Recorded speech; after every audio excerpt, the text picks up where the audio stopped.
Vous connaissez le point commun entre Franz Kafka, Erwin Schrödinger, Pocahontas et même quelques momies d'Égypte antique? Ils sont tous morts de tuberculose!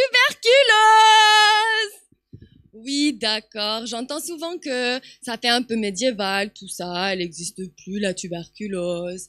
Et non! Chaque année, on recense 10 millions de nouveaux cas et 1 million de décès. Mycobacterium tuberculosis.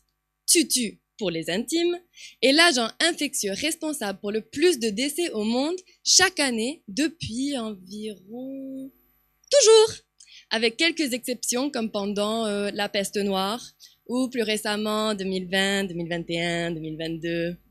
Bon, on peut pas gagner à tous les coups, mais en longévité, cette tutu, elle ne lâche pas l'affaire. Et donc, la lutte contre la tuberculose mobilise des efforts sur plusieurs fronts. Et moi, je fais partie de la team dépistage.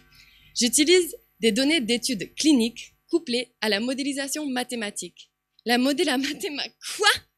Vous vous en souvenez de ces courbes qu'on avait vues partout qui disaient qu'il fallait porter le masque parce que là, maintenant, la courbe, elle est comme ça? Mais avec le masque, elle sera plutôt comme ça? Non? Ok. En bref, c'est un outil qui permet de prédire l'évolution d'une maladie en tenant compte de sa nature infectieuse. Plus il y a de morts aujourd'hui, plus il y en aura aussi demain. Ça nous permet également de créer une réalité simplifiée, décrite par des équations où l'on peut isoler et quantifier l'impact précis de chaque paramètre et comprendre ce qui influence réellement une épidémie.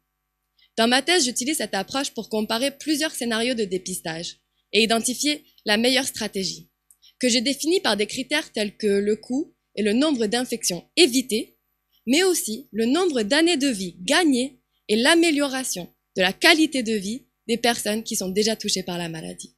Et ça, c'est crucial, car Tutu a une attirance bien marquée, les plus pauvres et marginalisés, justement ceux qui ont le moins accès au dépistage et aux soins. Dans ma thèse, je travaille avec des personnes usagères de drogue, une population clé, selon l'OMS, pour qui, malgré le peu de données existantes, j'ai pu estimer un risque de tuberculose jusqu'à 140 fois plus élevé que dans la population générale. C'est une population avec un vrai besoin de stratégie et de soins adaptés, mais qui est souvent oubliée par les politiques de santé. Mais lutter contre la tuberculose chez les populations les plus vulnérables, finalement, c'est protéger l'ensemble de la société. Et qui sait, peut-être qu'il y en a parmi eux qui marqueront l'histoire en écrivant la prochaine métamorphose ou en révolutionnant la physique quantique avec un chat à la fois mort, à la fois vivant. En tout cas, si on sait comment agir, c'est fin de partie pour Tutu et à chacun sa chance de briller.